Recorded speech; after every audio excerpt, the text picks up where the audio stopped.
ఇలా మనం ఇక్కడ ప్రోగ్రాం పెట్టుకుంటే ఇంతకుముందు రాజేశ్వర రెడ్డి గారు చెప్పినట్టు మనం ఇక్కడ రైతు సంగ్రామ సదస్సు అని పెట్టుకుంటే వాళ్ళు అక్కడ మెగా రైతు మేళనట.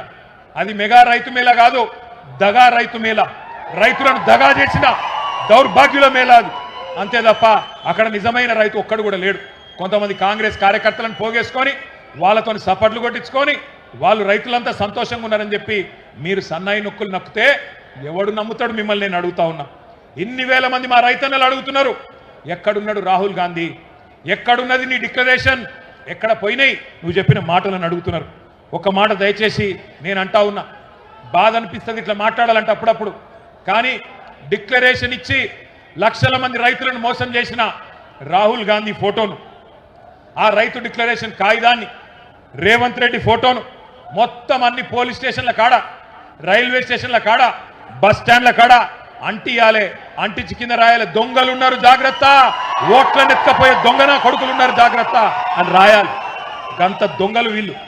ఆలోచన చేయండి. ఒక్క హామీ అమలు చేయడా 2.5 ఏళ్లలో? ఇంత అన్యాయం ఉంటుందా? కాంగ్రెస్ వాళ్ళ మేనిఫెస్టో, వాళ్ళ గ్యారంటీలు, 420 హామీలు, వాళ్ళ అభయ హస్తం దేశ చరిత్రలో కాదు ప్రపంచ చరిత్రలోనే అతిపెద్ద మోసం అని చెప్పక తప్పదు. మనం వింటుంటాం, పేపర్లలో, టీవీలలో చూస్తుంటాం, వాడెవడో చెడ్డీ గ్యాంగ్ వచ్చిండు, వీడెవడో రైస్ పుల్లింగ్ గ్యాంగ్ వచ్చిండని. ఆ గ్యాంగుల కంటే డేంజరు ఈ కాంగ్రెస్ గ్యాంగు అనే మాట నేను మీకు విజ్ఞప్తి చేస్తున్నా. కరోనా కంటే డేంజర్ కాంగ్రెస్ అనే మాట ఇలా రైతులు మాట్లాడుతున్నారు.